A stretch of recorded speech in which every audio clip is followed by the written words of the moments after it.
Alright! Salut tout le monde et bienvenue au Show du Pro. Yes, ça. Alors, bon matin à tous. Je suis très content d'être avec vous. Bonjour à toute l'équipe du Show du Pro. Bonjour tout le monde. Mademoiselle la recherchée, monsieur le caméraman, bon matin. Monsieur le soundman, salut, monsieur le régisseur. Bonjour et bon matin. Ça va bien? Oui, grosse semaine? Oui, vous aussi, ouais, moi avec changement de saison. C'est tough un peu, mais bon, c'est correct, on va s'enclairer. Petite fatigue aussi, des fois, ça peut arriver. Là. Donc, du moins, ce qui est très important à noter, premièrement, nous sommes live directement du Venice Gym au 1254 boulevard Louis XIV. OK, la vraie place pour s'entraîner. Super cool, super le fun. Vous pourrez aller voir aussi tranquillement, pas vite. On est en train de regarder pour mettre des micro-capsules d'entraînement sur le site même du Venice Gym. Donc, si ça vous intéresse, des fois, d'en apprendre un petit peu plus sur les différentes succursales. OK? Hein? Oui. Ben, oui. Merci beaucoup, monsieur le caméraman. Le site, évidemment, du Venice Gym est sur Facebook. On s'entend, excusez-moi, merci beaucoup. Donc, le deal là-dedans, c'est que, oui, je t'ai rendu, moi, là, on me sort de mon texte. OK, c'est bon, j'y vais, c'est OK. Donc, je vous dirai à partir de là, pour me rejoindre de façon standard et normale, le www.marc-antoine-grondin.com. Allez sur le site, il y a plusieurs personnes qui m'en parlent. J'ai une bibliothèque d'exercices. OK, allez voir quand vous vous posez des questions sur les exercices, allez voir. C'est super important, ils sont là. T'sais, on a assez pris de temps pour la faire, OK, s'il vous plaît, c'était quelque chose. OK, bon, parfait. Ensuite de ça, le courriel, info@marc-antoine-grondin.com. Donc, je suis vraiment pas dur à rejoindre. Je suis enseveli, j'ai 5 boîtes de courriel, puis ça fournit pas. Bon, j'ai pas de problème avec ça, là, mais bon, en tout cas, c'est bien pour vous dire qu'il y a plusieurs personnes, moult gens qui me rejoignent. Alors, je suis persuadé que vous, auditeurs très aguerris du Show du Pro, vous allez être capable de me rejoindre, je suis persuadé. Ensuite de ça, on va y aller avec le numéro de téléphone dans le 418 Région immédiate Québec. À l'extérieur de Québec, on fait le 1.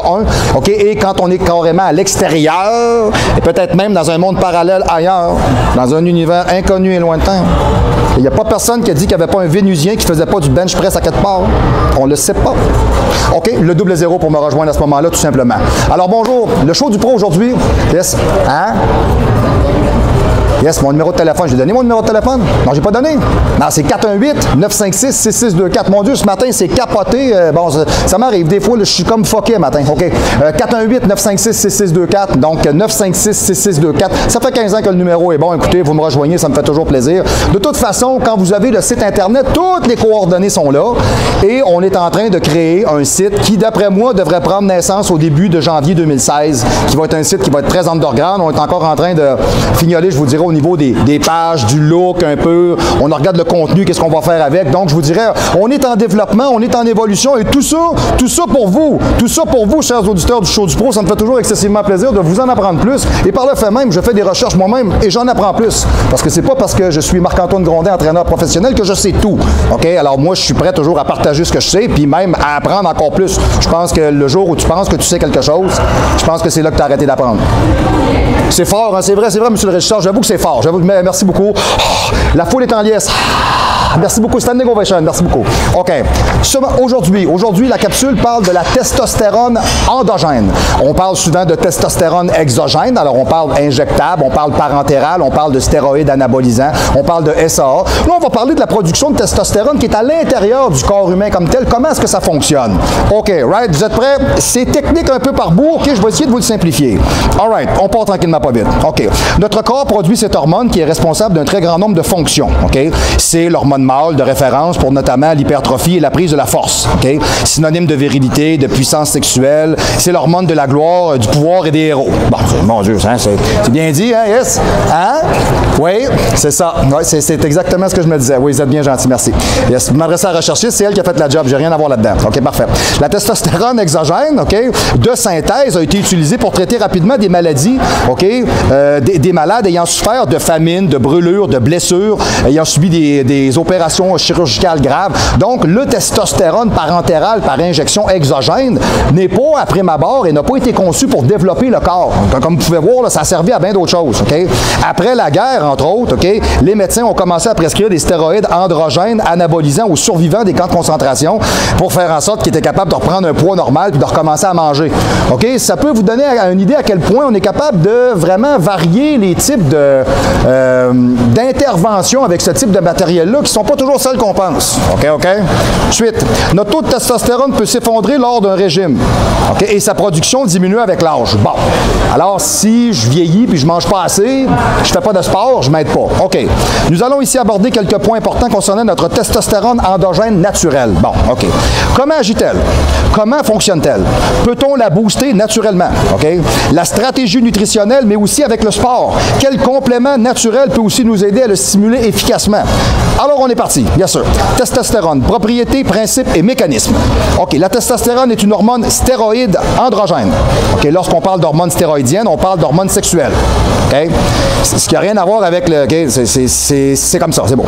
Les hormones stéroïdes, OK, sont synthétisées à partir du cholestérol dans différents tissus. Okay. Elles sont regroupées dans deux catégories. Les corticosurrénales, okay, qui synthétisent les corticostéroïdes et les corticoïdes, hormones qui interviennent dans la régulation de la glycémie, le taux de sucre dans votre sang. Okay. Et dont, exemple, quand on parle de glucocorticoïdes, on parle entre autres du cortisol. OK. Et dans l'équilibre minéral, l'aldolstérone, OK, nous autres, les culturistes, on sait c'est quoi quand on fait une déshydratation, là, faut faire attention à jouer avec ça. OK, vous voyez à quel point c'est complexe un peu. OK. Donc, à partir de là, les corticostéroïdes sont dérivés, OK, sont des dérivés chimiques extrêmement puissants de l'hormone sexuelle mâle, OK, la testostérone. Deuxièmement, les gonades. OK? Yes, les femmes, c'est des ovaires, c'est pas comme nous autres. Nous autres, les hommes, on appelle ça des gonades.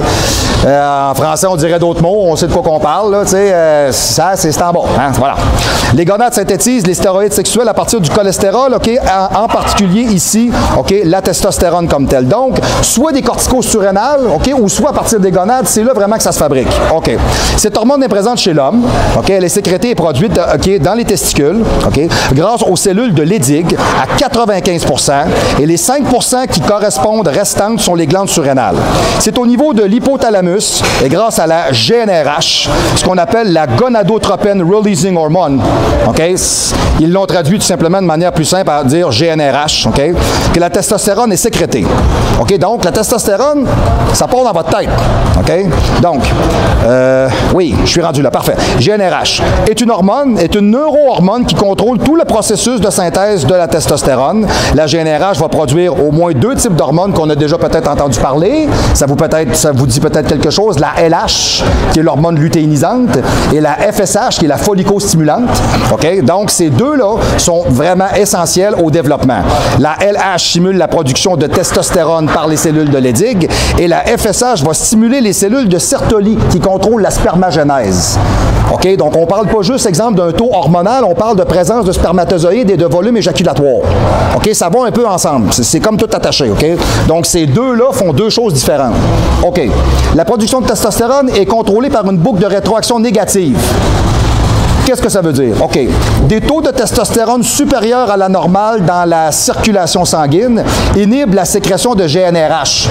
Il y en a plus dans ton sang, ta GnRH se met à baisser. Alors, ce qui est pour effet de réduire la sécrétion de LH et d'abaisser le taux de testostérone. Alors, quand, exemple, on fait un cycle d'anabolisant, un cycle d'androgène, un cycle de testostérone, ce qui va arriver à ce moment-là, c'est que la présence d'un synthétique va ralentir la présence du signal de LH aux gonades pour continuer à produire de la testostérone. OK?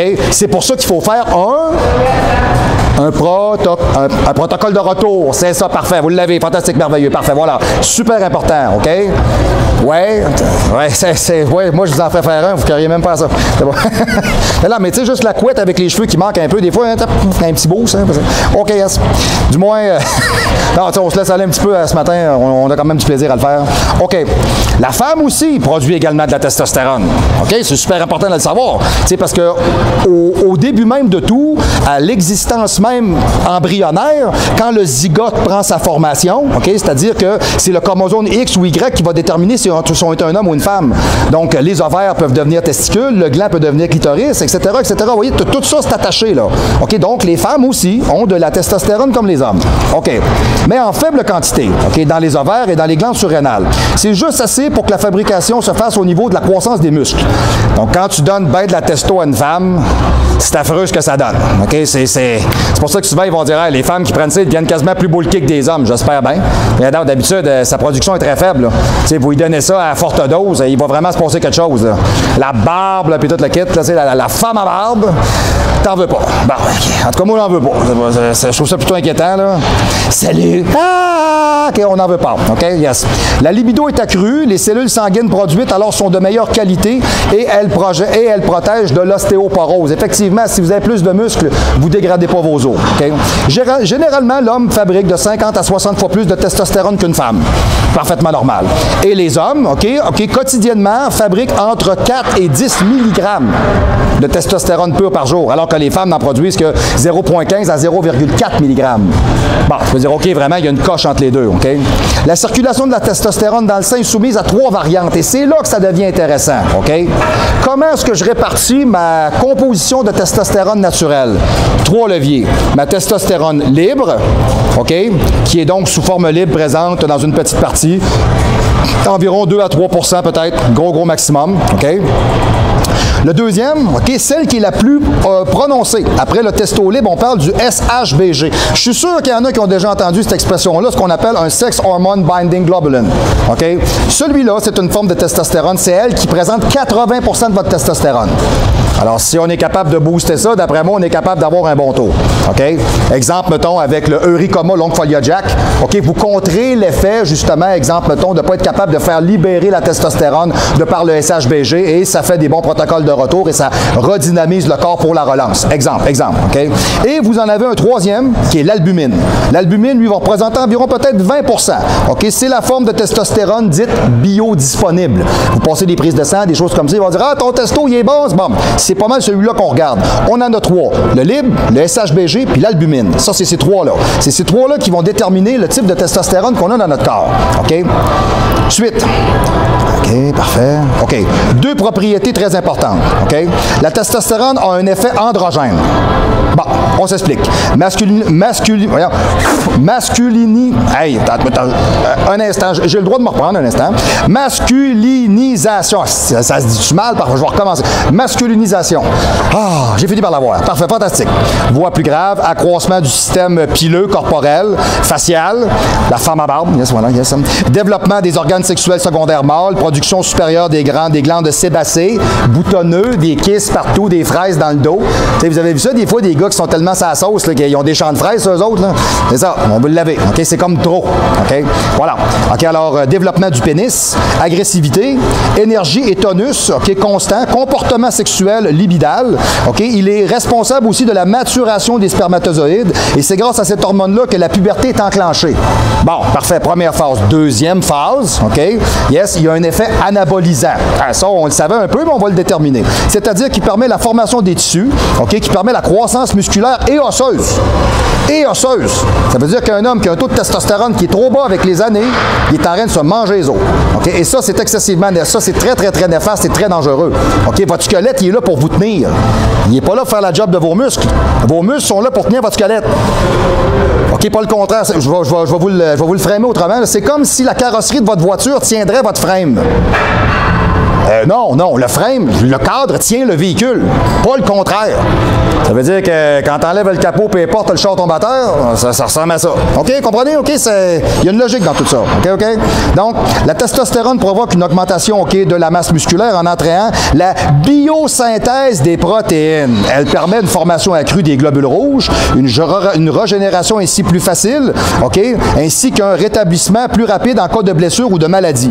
Cette hormone permet aussi de la perte de gras plus rapidement, car elle booste et augmente le métabolisme de base, OK?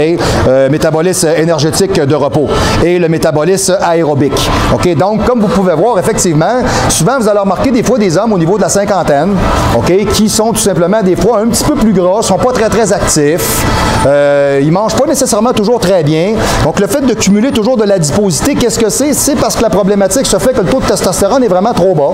Et à ce moment-là, ils sont pas capables de créer assez d'activité métabolique. Puis s'ils s'entraînaient un peu, ça les aiderait. Et là, si ça leur appartient, moi, j'ai rien à voir là-dedans. Là, c'est comme monsieur le régisseur s'entraîne pas, ça y appartient. Moi, c'est beau, ça. Hein? Yes, oui, voilà. Quoi? Non, c'est pas grave, ça m'empêche pas de vous aimer, je l'ai tout le temps dit. Voilà, OK, parfait. Donc, comment la testostérone devient-elle l'anabolisme? OK, parfait. Donc, on va regarder qu'est-ce qui fait que ça devient anabolique. OK. Le principe. La testostérone, une fois libérée par les testicules, OK, dans le sang, va être considérée comme une pro-hormone. Tout le monde a déjà entendu ça. On prend des pro-hormones. OK, parfait. Et elle va se fixer à une protéine, OK, transporteuse appelée la SHBG. OK? Ça part dans le sang, tac, ça pogne le SHBG, il part et ça va se promener avec. OK? On part avec ça. OK? Elle a une très grande affinité avec la testostérone, mais elle peut se lier aussi à l'estradiol, qui est responsable, entre autres, des caractères sexuels secondaires chez la femme, qui est donc l'hormone féminine. OK? Donc, que ce soit de l'ostrogène ou que ce soit, exemple, de la testo, le SHBG peut s'attacher aux deux. OK? Right. On continue. OK? Et aussi à l'albumine, parce que c'est nos trois formes de testostérone différentes. En grande partie, OK, une grande partie de la testostérone va se fixer sur le SHBG et la plus petite sur l'albumine. Comme on a dit, de toute manière, la majeure partie de votre testo libre, il est fabriqué à base de SHBG, c'est de là que ça part. OK, parfait. Bon. Quelle est la différence entre les deux transporteurs, le SHBG puis l'albumine? Où est-ce que ça se fait? C'est quoi la différence? OK. Je vous l'avais dit, c'est technique un peu, mais on y va par étapes. OK? Vous allez voir souvent, vous allez dire, OK, ça se suit. Puis c'est pas de ma faute, il y a un lexique à ça, il faut se l'expliquer, c'est fait comme ça. Qu'est-ce que je voulais vous dire? Alors, la différence entre les deux. La différence entre les deux, c'est qu'avec le SHBG, la testostérone ne peut pas se libérer. Excusez-moi. All right. OK. Alors, elle est donc bloquée. On va dire, OK, alors comment qu'elle fait pour se transporter? All right. Le SHBG transporte aussi l'ostrogène. C'est ce que je vous disais tantôt, là. Il peut s'attacher avec les deux, OK? Elle est produite par le foie. OK? Mais aussi par d'autres sites, le cerveau, l'utérus, le vagin. OK? Et cette protéine permet de réguler le taux de testostérone libre et d'ostrogène libre. C'est donc une organisme qui joue un rôle de réduction et de régulation des effets androgéniques. OK? Jusqu'à date, ça va? Ça va? Je sais que c'est lourd un peu. On y va tranquillement. OK? La testostérone augmente la fertilité chez l'homme, comme nous l'avons vu plus haut, mais les oestrogènes qui développent chez la femme, les oestrogènes qui développent chez la femme une propre silhouette. OK, yes, OK, augmente au contraire chez l'homme sa masse graisseuse et diminue sa virilité et sa fertilité. Donc, si la femme a besoin de beaucoup plus d'oestrogène que de testostérone, l'homme, c'est le contraire. Si l'homme a trop d'oestrogène, c'est comme quand tu prends du soya. OK? Ils se mettent à pousser quelque chose dans le front que tu n'as pas envie d'avoir. OK? T'es genre, j'ai un petit vagin ici, là, moi, j'en veux pas. OK? Comprenez un petit peu le principe? On n'en veut pas. Donc, quand on dit que c'est phytoœstrogène, le soya, pour les hommes, vous mettez ça à la poubelle puis ça presse, OK? Ça ne fonctionne pas. OK? T'sais, vous seriez aussi bien d'utiliser des anti-aromatase, des inhibiteurs, mettons exemple des inhibiteurs de l'ostrogène, plus que d'essayer de vous nourrir avec des produits de soya. Moi, je vous conseille pas ça. Puis pour les femmes d'ailleurs non plus. Moi, je vous dirais, moi, le soya, je suis pas vendu à ça. J'ai bien des gens qui m'ont écrit là-dessus, qui m'ont amené bien des données techniques. J'ai pas de problème avec ça, mais je vous dirais personnellement que je considère pas que c'est un aliment. C'est pas un power food. OK, right? On peut le dire comme ça. OK. Bon. Il faudrait par conséquent optimiser un bon rapport testostérone-ostrogène, afin que le transporteur SHBG privilégie le transport des oestrogènes, OK, chez l'homme et l'inverse chez la femme. OK? Donc, avoir un bon taux de testostérone, pas trop d'ostrogène chez l'homme, et la femme, beaucoup d'ostrogène, pas trop de testo chez la femme. Bon, hein? Alors, de cette manière, il y aurait plus de testostérone libre chez les hommes, et voilà, effectivement, OK? Et lié à l'ostrogène, alors plus d'ostrogène libre chez la femme. Parfait. La partie liée avec l'albumine peut se séparer, OK, du transporteur et ainsi pénétrer dans les tissus. Elle devient donc libre et active. Alors, elle pourra alors se fixer sur les récepteurs cellulaires des organes sexuels et des muscles. OK? Bon. Là, je vais vous expliquer quelque chose. Je vais vous le lire une fois. OK? C'est complexe. Je vous le dis tout de suite, là. On va le passer, puis on va le prendre en note. Point. On est parti. Lorsque la testostérone pénètre dans le cytoplasme des organes, dans la peau aussi, elle subit une modification qu'on appelle le DHT. Vous avez déjà entendu parler de ça, du DHT. C'est du dihydrotestostérone, okay, grâce à un enzyme qui est 5A réductase. Okay? Cet enzyme-là est aussi la cause de l'acné à la puberté, de la pilosité excessive, de l'hypertrophie de la prostate. Okay? Ça, on a souvent entendu ça. Okay, cette forme en DHT régule et active la synthèse des protéines qui va être responsable des caractères sexuels masculins, okay, donc en fait de la maturation sexuelle. Le DHT est le seul androgène actif capable de se lier au récepteur systolique, je vous l'ai dit que c'était malade, okay, induisant, okay, après passage au noyau cellulaire, la multiplication cellulaire et la production des protéines. C'est donc la seule hormone active. C'est une hormone androgène 30 fois plus puissante que la testostérone. Le DHT, c'est pas à prendre à la légère, OK? Alors, la testostérone, à cause de son affinité, OK, pour les récepteurs androgéniques. Plus il y a de DHT, moins il y a de testostérone disponible, OK? Donc, c'est quelque chose auquel il faut faire bien attention, OK? Donc, exemple, vous avez déjà vu dans différents types de suppléments sportifs, un bloqueur, un DHT blocker, OK? Donc, ça, entre autres, c'est ça. Si on est capable de moduler ça à la baisse, on est capable vraiment sensiblement, à partir de là, de garder un taux de testostérone libre qui est relativement très bon, OK? Par contre, lorsque la testostérone pénètre dans les cellules musculaires, mais aussi dans les reins et dans le larynx, OK? Elle ne subit pas de transformation en DHT. OK? C'est donc la testostérone elle-même qui active l'anabolisme. OK? Et non pas le DHT. OK, right? C'est bon? Je vous l'avais dit, c'est complexe un peu. Ça, c'était le bout le plus complexe. OK? Bien sur la force et la masse musculaire ne change pas puisque le DHT ne s'occupe pas de la croissance musculaire. C'est exactement ce qu'on vient de se dire. Le DHT, c'est bon d'en avoir, mais si vous en avez trop, vous créez des problèmes. Vous avez aussi le phénomène par lequel aussi vous avez un effet qui est, je vous dirais, la testostérone semble également développer une action anticatabolisante prononcée. OK, alors pour garder du muscle le plus possible, parce que vous avez une hormone dans votre corps qui tend à vous tronçonner, OK, qu'on appelle le cortisol. Bon, moi j'en ai qui ont développé des principes actifs d'évaluation corporelle en prenant des pinces d'adiposité puis en déterminant un profil hormonal de par une pince. Alors si tu as du gras à certains endroits, comme exemple à l'ombilical, ton cortisol est supposé être plus haut. Bon, OK, ça c'est... Bon, j'ai pas à dire le nom, là, les gens savent de quoi je parle tout simplement. Là. Oui, on pourrait-tu? On peut-tu dire c'est quoi? On peut? Oui, c'est de la biosignature, OK? Donc, je vous dirais personnellement, je préfère encore prendre une prise de sang que de me faire pincer le nombril pour me faire dire que j'ai un problème de testo. OK? Ou que mon cortisol est trop haut. De toute manière, il y a une affaire qui est sûre, tu fais pas une biosignature à quelqu'un qui est gras. Tu sais, la personne qui arrive à 35%, tu le regardes, tu le vois, elle a quasiment le tablier. Tu ne fais pas une biosignature, Christy est gros. Bon, OK, à un moment donné, ça ne prend pas un quotient, là. Bon. C'est peut-être plus dans une forme d'outil comme tel. Un outil dans un coffre à outils. Point. OK? Donc, cela permet de réduire la proportion dans laquelle les protéines sont éliminées par l'intermédiaire des cellules musculaires et surtout lors d'efforts très intenses. Les molécules stéroïdiennes occupent les récepteurs à la cortisone, okay, situés dans la membrane des cellules et les bloquent. La cortisone est une hormone fortement catabolique. Elle vous dégrade. It just collapse. OK? Produite par l'organisme ne peut donc pas développer son action et les cellules musculaires peuvent conserver à cumuler de la protéine, OK, à conserver toutes leurs protéines. Le testostérone sert donc à lutter contre le cortisol. Donc, comme vous pouvez voir, ça a plus qu'une raison d'être. OK? Bon. OK. Petite chose classique pour les gens qui s'entraînent. OK? Alors, les gars qui s'entraînent, qui ont déjà pris, exemple, mettons, des stéroïdes anabolisants, qui ont fait des protocoles de retour avec, mettons, exemple, différents types de produits.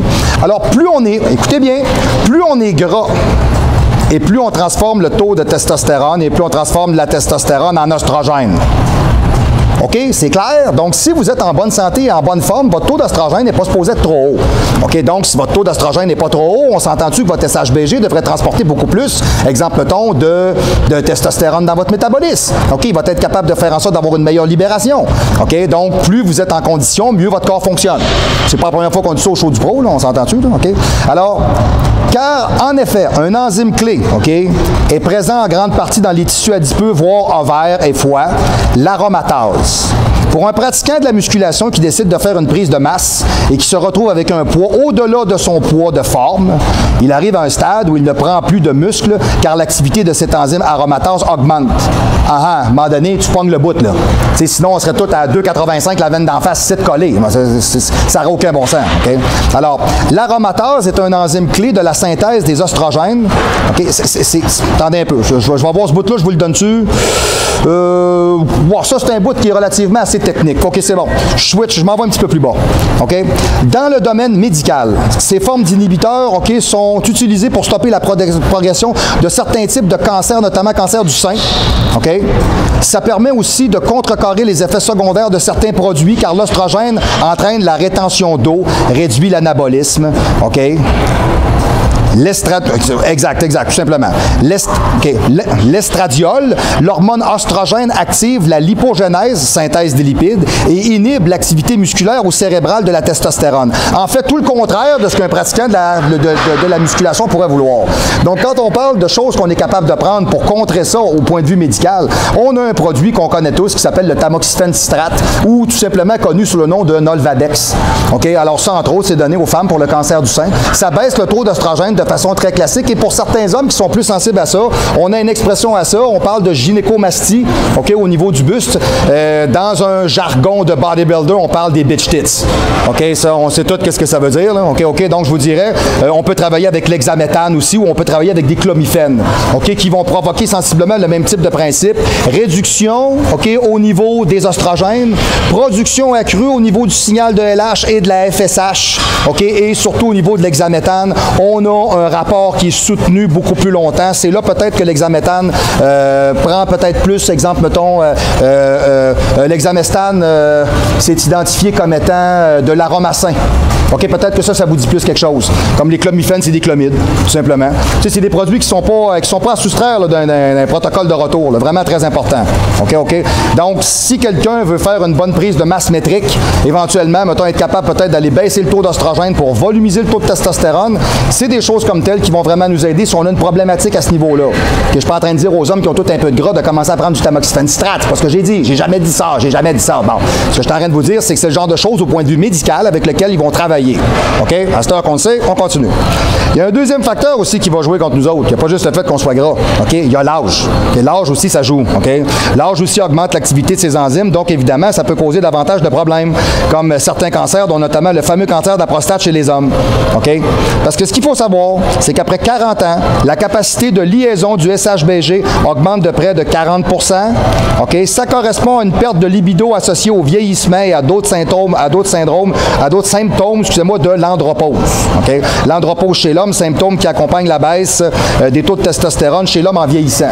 Et ce qui est parfaitement normal, plus l'homme il va vieillir, plus l'homme vieillit, moins il va produire de testostérone. C'est fait comme ça. Quoique personnellement, j'ai toujours trouvé ça assez débile. C'est pas normal, ça. On est jeune, on est inexpérimenté, on sait même pas comment s'en servir, puis là, le testo est dans le fond. Là, tu arrives plus tard dans ta vie, tu es mature, tu connais ça, tu sais quoi faire avec, et là, hey, c'est vraiment n'importe quoi. On est vraiment mal fait là-dessus, excusez. Là.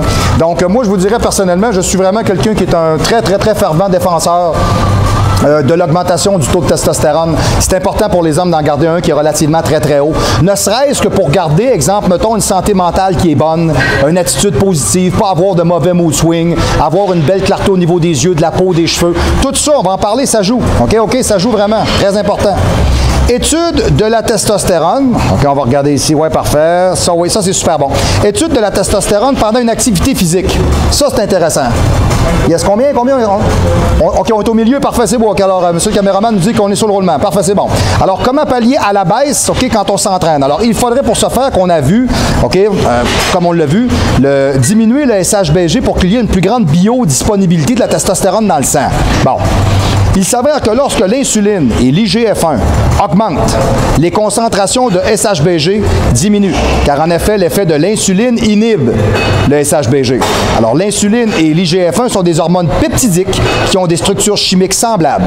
L'IGF-1 est produite par le foie, par la stimulation des hormones de croissance GH. Autrement dit, plus l'insuline est haute et plus il y a d'anabolisme. Effectivement, les gars se dopent à ça à mort, c'est à cette heure dans les culturistes professionnels. Les gars sont rendus avec... C'est tellement super size, tu te demandes comment tu arrives à ça. Il y a juste l'insuline qui fait ça. Les ballons, là, il y a juste l'insuline qui fait ça. C'est la seule raison pour laquelle aujourd'hui vous avez des culturistes qui sont complètement difformes. C'est parce qu'ils se dosent à l'insuline comme des caves. Puis même, je regardais une vidéo de Mike Morris cette semaine qui fait un coming out comme culturiste ancien professionnel. Puis qui dit, moi, avec l'insuline, je suis allé loin, puis j'ai failli mourir. J'ai failli mourir. J'ai failli mourir pour avoir un physique. Oh boy, OK, chacun son problème. OK.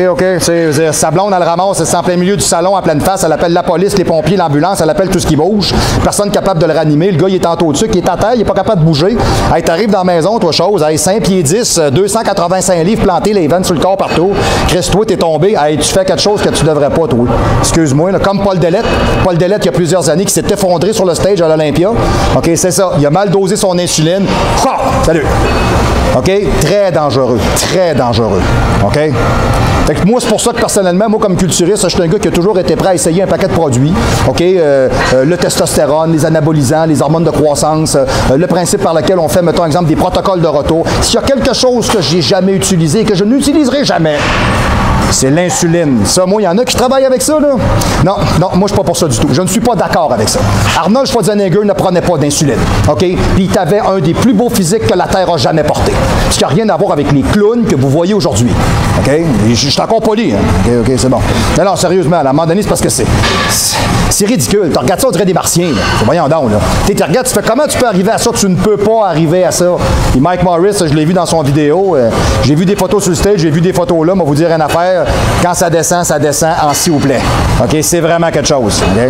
Donc, comme je vous ai dit, autrement dit, plus il y a d'insuline, OK, et plus on se trouve à avoir de l'anabolisme, alors on construit du muscle. On construit. Le souci avec l'insuline, c'est qu'elle fait grossir le muscle. Mais elle n'augmente pas le nombre et la taille des cellules. OK, c'est ça, voilà, exactement. Voilà.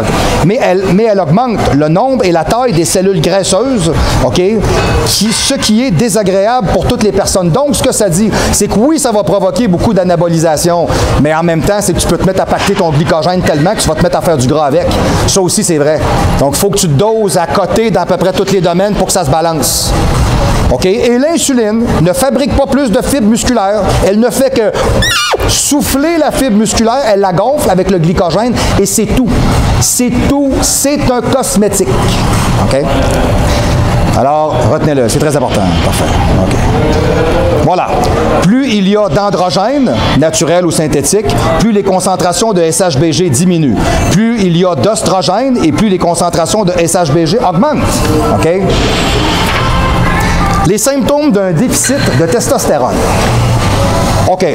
Vu par le cerveau. Diminution de l'agressivité et de la concentration. Tendance à la déprime, l'insomnie, perte de confiance en soi, remise en doute. OK? Baisse ou voire même disparition d'un désir sexuel ou d'une envie. OK? Diminution de la fréquence des érections. OK? Par le muscle.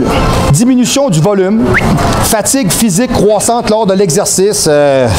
Brûlé à terre, pas capable de lever des poids. Les os, réduction de... Là, je vais vous le dire lentement. L'hématopoïèse. OK, je l'ai eu. Yes, sir, parfait. C'est bon, c'est bon. Moi, je dis ça, moi, hématopoïèse. Là, ouais. J'ai leur savon, là, ouais. Là, OK, c'est bon.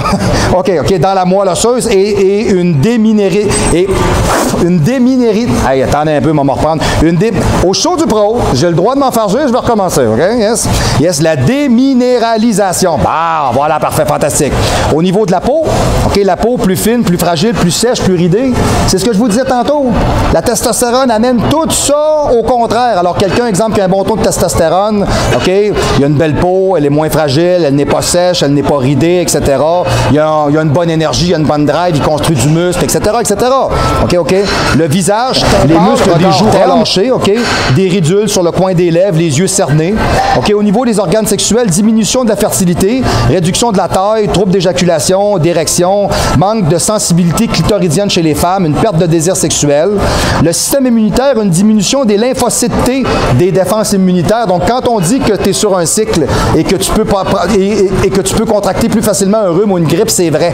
C'est vrai parce que ça diminue ton taux de lymphocyte T. Effectivement, oui. Donc, quelqu'un qui n'a pas un bon taux de testostérone est toujours malade. OK? Il n'est pas capable de contrer. Son système immunitaire n'est pas assez fort. Son système n'est pas un combattant. OK? Voilà.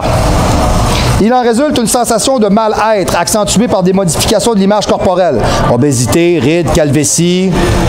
C'est ça, monsieur le régisseur, exactement. Voilà, parfait, voilà. Non, c'est une blague. Calvitie, tache brune, raideur ou douleur articulaire, OK?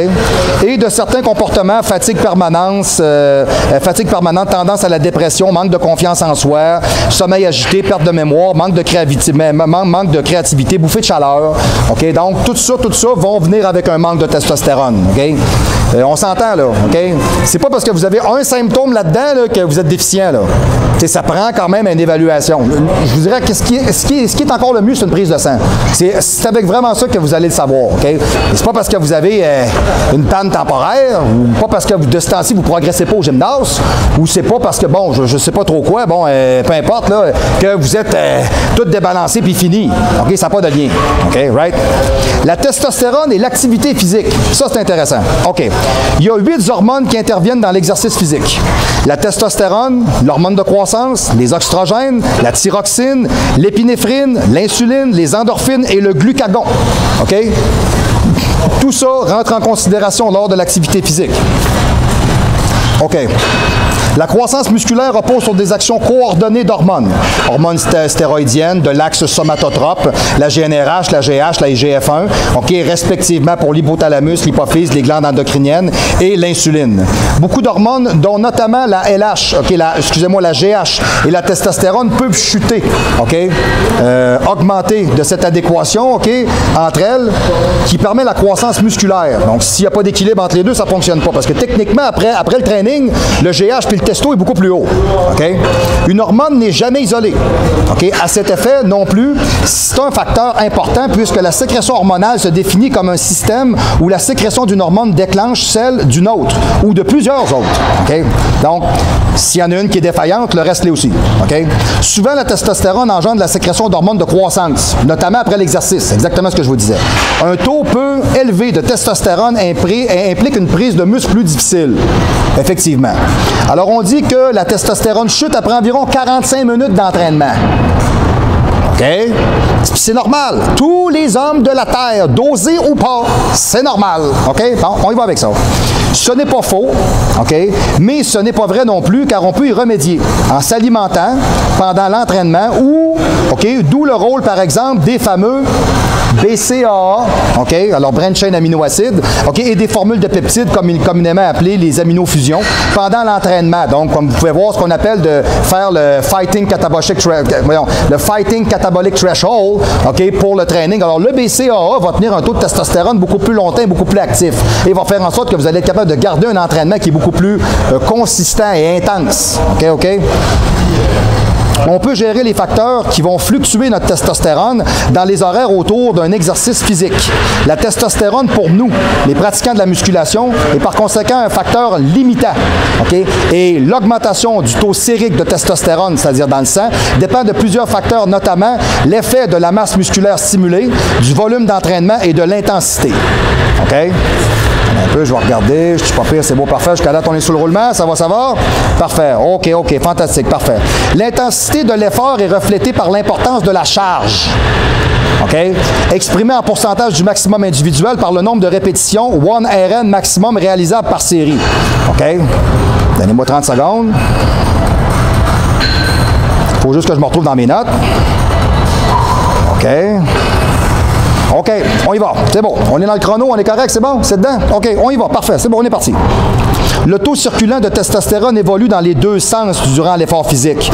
Il y a une élévation de la concentration plasmique qui est toujours enregistrée au début, suivie d'une baisse, OK, ou du niveau basal quand l'effort se prolonge. Cette adaptation, OK, représente une régulation indispensable au niveau musculaire. Elle permet à l'organisme de poursuivre l'activité physique en favorisant la glycogénèse, c'est-à-dire qu'on bouffe le glycogène qu'on a de besoin, et en facilitant la mise en place des processus de glucogénèse, alors synthèse du glycogène. Donc, quand je m'entraîne, j'en défais puis j'en restocke. OK? Pour les pratiquants de la musculation et les athlètes, les charges plus lourdes. Plus les charges sont lourdes, plus il y a de sécrétion de testostérone. OK? Alors, les gars qui font juste se doser, là, comme des grosses tapettes, puis qui crossent des petits 20 livres comme ça, là, juste pour être beau en bedaine, là, ben, vous allez rester juste comme ça, puis vous allez dessouffler quand ça va arrêter parce que vous ne forcez pas. Il faut être capable de charger, il faut être capable de travailler lourd et fort. OK? J'ai toujours préconisé le fait par lequel il fallait travailler de façon bestiale et lourde. OK? Et j'y crois encore plus depuis que j'ai appris un paquet de choses comme celle-là. OK? Ça me paraît de plus en plus évident. OK? Cette dernière va de pair avec l'intensité de l'entraînement. Intense!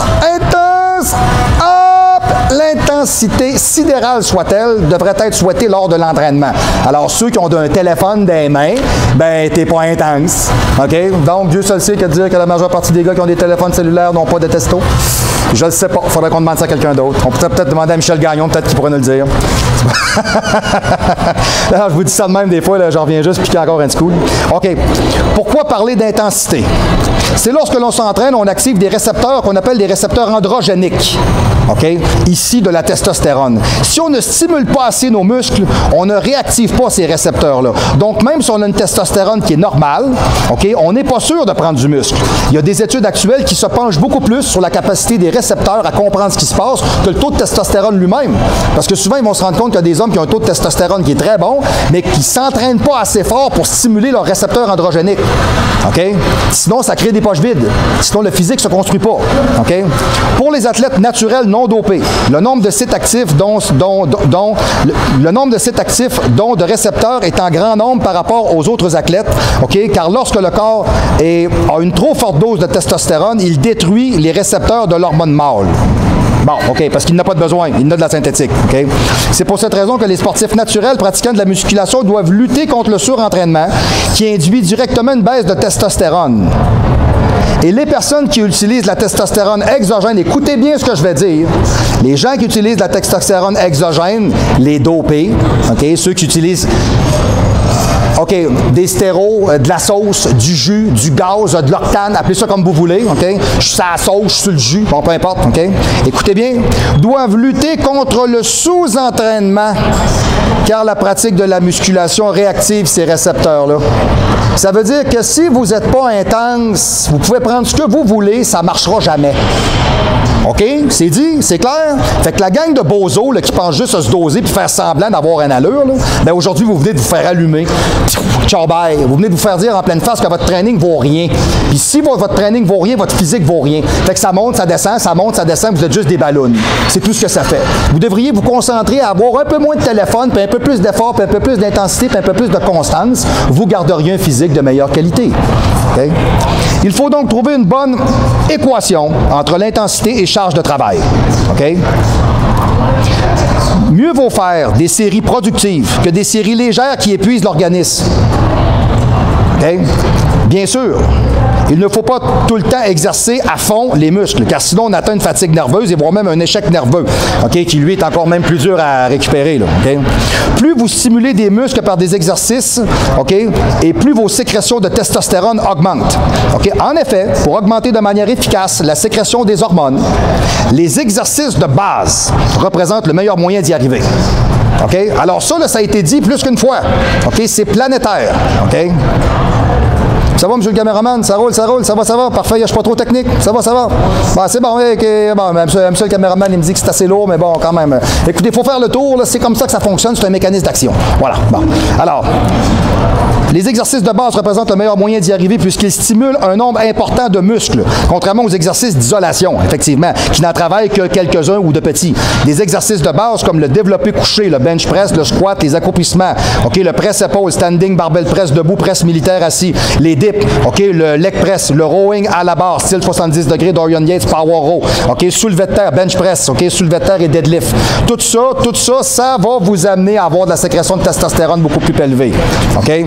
Un entraînement de type powerlifting, OK, de 3 à 5, de 3 séries, de 5 répétitions, avec 3 minutes entre chaque, OK? OK? Oui, parfait, oui, OK. Et un type d'entraînement de musculation, OK, entraînement type musculation standard composé de 3 séries de 10, avec 1 minute de repos entre chaque. Vous voyez, c'est deux choses qui sont très différentes, ont été comparées. Et il semble que les niveaux de testostérone ont augmenté pendant 15 minutes suivant l'exercice, OK, et que l'entraînement de musculation est supérieur à l'entraînement de powerlifting pour l'augmentation du niveau de testostérone. OK, mais ceci dit, il y a une chose qui est bien importante, c'est que vos séries de 10, vous les faites de façon relativement rehaussée. OK? Parce que quand on fait de la force, on travaille beaucoup au niveau du système nerveux central, plus que d'autres choses. Quand vous allez faire, exemple, mettons des séries, mettons de développement, pas des séries de 20-25, juste de la pompe. OK? Quand on parle de développement pour un culturiste, de 8 à 12, on est vraiment dedans, c'est exactement de ce qu'on parle. Donc, on force, on travaille, on se donne du bon timing, on est intense, on est incisif et c'est fonctionnel. OK? Malheureusement et paradoxalement, bien que les niveaux de testostérone ont augmenté directement après un entraînement, certaines études ont démontré qu'ils peuvent ensuite diminuer pendant 1 à 3 jours après l'entraînement. Ils pourraient également rester bas pendant 1 jour ou 2, avant de revenir à la normale. Voilà pourquoi il est bon de laisser des jours de repos entre les entraînements. Je suis content de l'entendre. Parfait, il tape à peu près temps. OK, bon. Quand je dis à mes gars, c'est pas bon de s'entraîner tout le temps, ça vous prend des breaks. C'est important. Yes, parfait, c'est beau, on est sur le chrono. J'achève, monsieur le caméraman, je suis rendu au bout, je suis au bout. OK, parfait, c'est pas long, on y va. Yes, OK. Ce phénomène semble dépendre en partie de l'élévation de l'endorphine, OK, résultant des stress causés par l'activité physique. Une augmentation des endorphines dans le système nerveux central diminue la libération des gonadotropines hypophysaires, ce qu'on parlait au début, la fameuse GnRH. OK?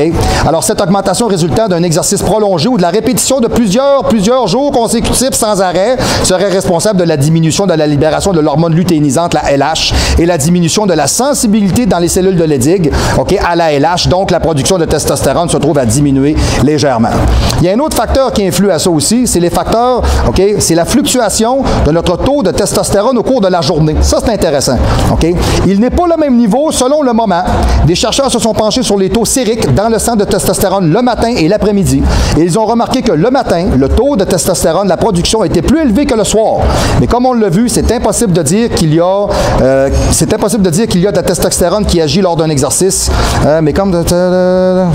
OK, bon, parfait. Donc, ce qu'on se rend compte, c'est que tout dépendant du moment de la journée, votre taux de testostérone n'est pas le même. Alors, ce qu'on avait l'air à dire, ce qui est ressorti de cette étude-là, là, je ne suis pas en train de vous dire que le monde qui s'entraîne le matin, vous ne grossirez pas, c'est pas ce que je suis en train de vous dire. Ce qu'on est en train de se rendre compte, c'est que des chercheurs ont ensuite comparé les résultats et ont prouvé que le meilleur moment pour s'entraîner serait fin d'après-midi, début de soirée. Car en effet, les ratios testostérone-cortisol est à son meilleur. Le testostérone est au plus haut, le cortisol est au plus bas. Fantastique, merveilleux, parfait, c'est là qu'on abolise le mieux. Parce que le matin, le cortisol est très haut et c'est lui qui bouffe les muscles. Donc, les effets ratio testostérone-cortisol est à son meilleur vers la fin de la journée. Bien sûr, tout le monde ne peut pas respecter ce type d'horreur-là. Ce type d'horreur. J'ai fait un lapsus. Excusez-moi, je suis désolé, j'ai fait un lapsus. Excusez-moi, yes. Horaire, je vais dire horaire, yes, non, parce que je pensais peut-être à mon rythme de vie, horaire, qu'à un moment donné, je suis capoté, je n'ai trop. Là. OK, parfait, c'est beau. Fermeture de la parenthèse. Bien sûr que tout le monde ne peut pas respecter ce type d'horreur-là, mais c'est un facteur à ne pas négliger, pour ceux qui en ont l'opportunité. Donc, attendez donc d'être vraiment dans un mode dans lequel vous êtes parfaitement optimal pour être capable d'aller vous entraîner le plus possible. OK? Autre point, très important, plus les pratiquants sont expérimentés et plus le taux de testostérone s'effondre pendant l'entraînement. Intéressant. OK, yes. Une étude, c'est des sportifs qui pratiquent le sprint de 400 mètres, a été effectuée et les résultats montrent que la LH a augmenté chez les athlètes expérimentés. OK? Right. Les sprinteurs les moins avancés voient leur testostérone augmenter de 27 %. La testostérone libre augmente, elle, de 60 %. Par contre, les meilleurs athlètes, même si la LH est libérée de façon incroyable, le testostérone baisse de 11 % et le libre de 26 %. Donc, ce que ça dit, c'est que plus vous êtes expérimenté et plus vous vous entraînez fort et plus vous battez le corps et plus vous lui... Comment je pourrais dire? Vous faites en sorte que le corps, pour lui, c'est plus difficile un peu avec les années. Donc, quand on parle de repos, le repos, c'est essentiel et c'est là-dessus que je m'enligne avec vous. Comment expliquer le phénomène? La LH sécrète la testostérone, mais il s'avère qu'au fil des années, minimum 8 ans d'entraînement. Le corps s'épuise à cause de l'âge et des nombreux stimuli qui sont engendrés par rapport à ça. Alors, les effets de la testostérone chutent à partir de 25 ans. C'est ça, je vous disais, c'est con pareil, à 18 ans, t'es boutonneux, tu sais même pas quoi faire avec. Si là, t'arrives à 40 ans, 50 ans, puis là, t'es expérimenté, puis ça... Hey, je ne sais pas c'est qui a pensé à ça, mais le gars qui a inventé ça, c'est un innocent. Techniquement, là, tu devrais partir quand tu es jeune, puis là, tu n'en as pas. Puis ça devrait monter jusqu'à temps que tu arrives à peu près à 45, 50. Ça devrait ressembler à ça. Parce que les femmes deviennent beaucoup plus matures sexuellement vers l'âge de 30, 40 ans. Ils prennent une certaine maturité, une certaine confiance. Ça irait dans l'axe normal des choses. Mais c'est pas ça. C'est fait de même, qu'est-ce que je voulais vous dire? Bon, regarde. J'ai tout le temps dit, c'est con de vieillir, c'est con de vieillir quand même. OK, parfait. Donc, à partir de l'âge de 25 ans, ça chute, mais aussi l'hormone de croissance, comme on l'a vu plus haut.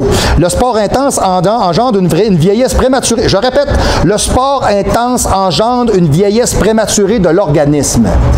Bon. Alors, pour reprendre les propos de M. Poubelle, qui est mon rhumatologue, le gars avec qui je fais toujours différents types de recherches ou d'idées, quand j'ai des questions, etc., quand je lui demande à lui, il me dit toujours « ne compétitionnez pas ». OK? C'est toujours ce qu'il me dit. Mais je dis tout le temps, ouais, mais c'est parce que Dr. Poubelle, on n'a pas le choix, mais des fois, il y a des gens qui veulent exceller. Hey, c'est ce que ça fait, là. Ça détruit le corps et ça l'use prématurément, là. Alors, c'est votre problème. Oui, c'est votre OK, donc, à partir de là, vous le savez, alors se reposer, c'est important. Alors, c'est pour cette raison qu'il ne faut pas négliger l'alimentation, le repos et le stress. Quand on parle de sommeil, donnez suffisamment, OK? Dormez suffisamment. L'équipe du Centre de recherche médicale de l'Université de Chicago a réalisé une étude sur 10 jeunes hommes de 24 ans en moyenne, minces, en bonne santé. OK? Après avoir suivi plusieurs tests préliminaires, ils ont commencé une première phase de l'expérimentation en dormant 10 heures d'affilée pendant 3 nuits au lab.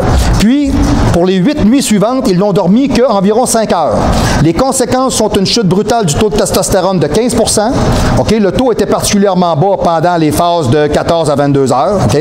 Donc, la qualité ainsi que la quantité influent sur le taux de testostérone. Pendant le sommeil, vous avez 3 types d'hormones qui sont sécrétées avec lesquelles on a besoin. L'acétylcholine, la prolactine et l'hormone de croissance. L'acétylcholine et le cortisol évoluent en parallèle, OK, au maximum à la fin de la nuit, donc le matin très haut, le soir très bas. La mélatonine, la nuit, sécrétion, fait en sorte qu'on est capable de mieux dormir, augmente pendant la nuit. La prolactine, dont la sécrétion connaît une phase ascendante, OK, donc je dirais durant le sommeil, et l'insuline, OK. Puis ensuite de ça, l'hormone de croissance, dont la sécrétion est associée au sommeil, est très lent dès le début de la nuit. Ne pas dormir, c'est augmenter notre cortisol et notre insuline. C'est vraiment pas bon. Bon, OK, on s'entend-tu? Il faut dormir. Bon, OK? Alors, plus la personne qui dort moins compense en mangeant environ 3300 calories de plus par jour, en moyenne. Alors, c'est ce que ça vous disait tantôt. Vous dormez pas bien, vous êtes pas bien, vous êtes tout croche, vous prenez du poids, vous mangez plus, c'est vicieux. OK? Yes? Donc, très important, choisir le bon moment pour s'entraîner, bien planifier ses séances et leur intensité, avoir une vie sexuelle active, s'épanouir, éviter les stress, bien dormir, se relaxer sont les premiers moyens de garder un taux de testostérone optimal. Bon, OK. C'était compliqué un peu, hein? OK, right? Mais du moins, ça vous donne peut-être une meilleure idée. Donc, à partir de là, on a déjà parlé de la testostérone qui était exogène et aujourd'hui, on a parlé de la testostérone qui était endogène. OK?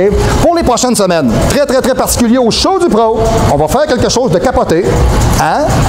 Oui, je sais que je suis capoté, j'ai le droit de l'être tant que je veux, c'est mon show. Bon, j'ai le droit, là, quand même, OK? Donc, la semaine prochaine, je reçois mon ami BLP. J'ai Ben Lapierre qui s'en vient me voir la semaine prochaine, le 17 qui s'en vient au mois d'octobre. Alors, Ben, je ne sais pas trop de quoi il va nous parler.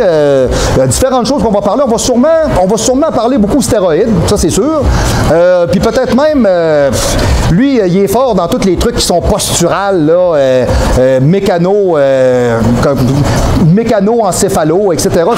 C'est un gars qui est bien flyé. OK? Donc, je vous dirais, toujours bien intéressant de recevoir Ben Lapierre à mon émission. Ensuite de ça, le 24. Le 24, je reçois Sébastien Caillé. OK? Du club de CrossFit. Je me rappelle pas c'est quoi le nom, là. C'est 19 quelque chose ou 17 que je sais pas trop quoi, là. C'est dans le même local que les Barbenders, qui sont un club de powerlifters. OK? Donc, j'ai choisi de faire une capsule sur le CrossFit parce que moi, personnellement, comme personne morale, puis comme bodybuilder, le CrossFit, OK? Bon. Donc, je suis sûr qu'il y a plus de culturistes qui pensent exactement la même chose que moi. OK? Puis je ne commencerai pas à tomber dans les détails, mais du moins, je me suis dit, je ne connais pas ça. Et je vais inviter quelqu'un qui ne fait que ça.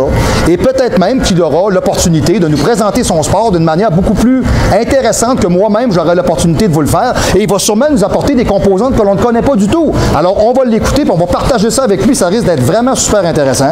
OK? Puis on va peut-être finir par comprendre comment ça se fait que les gars se ramassent comme des clous, puis les femmes se ramassent avec des paquets de troc, 2 œufs crevés. Bon. Excusez, je l'ai dit, excusez. Bon, c'est bon, hein? Je l'ai dit, excusez. OK. C'est une pensée personnelle, mais c'est observable. OK? Non, mais avouez pareil, là, les filles qui font du CrossFit, ils se ramassent avec des jambes comme ça, là, puis il n'y a plus rien. Non, mais c'est vrai, monsieur le caméraman, c'est vrai, c'est pas regardable. Bon. Les gars, c'est. Hey, je suis cote, j'espère tes cotes. Si tu fais 135 livres à 7 pieds, j'espère tes cotes. Si tu l'étais pas, je capoterais pour toi, là. On dirait que tu serais cadavérique. On dirait pas que tu serais cote. OK? Et ensuite de ça, j'ai Michel Gagnon qui revient le 31. Donc, comme vous pouvez voir, le mois d'octobre est passablement très occupé. Michel Gagnon qui m'a écrit cette semaine, entre autres, il veut vous faire un test avec quelque chose, live. Michel, c'est un flyé. Hein? Je vais être franc avec vous, j'ai pas trop compris. C'est avancé un peu en ce qui me concerne. OK? Mais on va parler sûrement cette journée-là, sûrement d'hormones de croissance. OK? Donc, à partir de là, on regardera un peu plus la densification, la capacité du corps à ça, comment contrer ça, comment ça fonctionne dans le corps, qu'est-ce que ça apporte, qu'est-ce que ça fait, etc. Et je sais que Michel veut faire un test live avec vous autres pour vous montrer quelque chose hors de tout doute raisonnable. Alors, Monsieur Produit Panoramix lui-même va nous faire une espèce de show live. Alors, j'ai bien hâte de voir ça. Alors, comme vous pouvez voir, restez à l'antenne du show du pro parce qu'il y a beaucoup de choses qui s'en viennent, pardonnez-moi, pour tout le mois d'octobre. Donc, pour nous rejoindre, à info@marc-antoine-grondin.com sur le site Internet. OK? Allez voir, il y a des trainings à vendre. On vient de mettre en vente un training qui s'appelle OptiFiber. OK? C'est vraiment pour le travail sur les 3 différents types de fibres musculaires. On en a fait une capsule il y a environ peut-être 2-3 semaines. Allez essayer ce training-là. Achetez ça, vous ne créerez pas à ça. Ça fait-tu longtemps qu'en faisant des séries de 8 à 12, vous n'avez pas été raqué? Vous ne créerez même pas à ça. Faites ce programme-là, vous allez... C'est capotant. Moi, nous autres, on l'a fait pendant 5 semaines. Là. C'est vraiment... C'est violent. Et c'est impressionnant. Sérieux, là, j'ai vraiment senti que mon corps a transformé quelque chose. J'ai bien aimé ça. J'ai vraiment, je vous vends l'idée, c'est vraiment très bien. info@marc-antoine-grondin.com. OK, le numéro de téléphone dans le 418, OK, immédiatement dans la région de Québec avec le 1 à l'extérieur, le 00 à l'extérieur en Sibérie et au Japon, OK, 418-956-6624 ou tout simplement le info à commercial pour me rejoindre sur le courriel. Alors écrivez-moi, vous avez des questions, des interrogations. Sachez aussi que si vous avez des questions qui sont trop élaborées, souvent ce que je vais faire, je vais vous référer au site, de passer par PayPal et de payer, OK, pour avoir accès à une question parce que j'ai des, et c'est pas des jokes, j'ai 5 boîtes de courriels et j'ai des centaines de courriels qui rentrent par semaine. OK, alors quelqu'un qui m'écrit un texto, quelqu'un qui m'écrit un texte ça de long, ben j'ai comme pas le choix, moi, d'y dire, regarde, il y a quelqu'un qui m'a écrit, entre autres, il y avait 6 questions dans sa question. Ben j'ai écrit, tu passes par PayPal, tu m'en reviens. C'est tout. J'ai pas une nouvelle. C'est ça. OK? Donc, du moins, je vous dirais, si vous voulez beaucoup d'informations, ça me fait toujours plaisir de vous en donner. Mais à un moment donné, je ne peux pas tout donner non plus. OK? Alors, ayez le décorum de dire, ouais, si c'est trop compliqué, m'a demandé à Coach Grondin, m'a passé sur son site, 30$, une petite question PayPal. Puis là, vous pourrez m'en poser 3-4. Ça va me faire plaisir. OK? OK? Retenez toujours ça. Vous allez avoir un service qui est plus accru. Souvent, je vais donner des réponses qui sont relativement assez rapides, OK? Dans un délai possible, mais du moins, si vous me donnez la chance de faire des recherches, etc. Puis je vais être plus explicite, je vais être capable d'aller plus loin dans ma réponse. OK? Alors, le mois d'octobre, relativement très chargé. On s'enligne directement pour faire un paquet de capsules avec un paquet d'informations. Ça m'a fait plaisir de vous avoir avec moi aujourd'hui. La testostérone biodisponible aujourd'hui, OK, dans ces 3 axes, l'albumine, le SHBG et le testo libre. On en a parlé, on a vu comment que le corps fonctionne. On est au show du pro et le show du pro la semaine prochaine vous revient avec d'autres invités et d'autres sujets relativement très palpitants. La semaine prochaine, ça me fera plaisir d'être avec vous. De retour la semaine prochaine, chers auditeurs, au show du pro.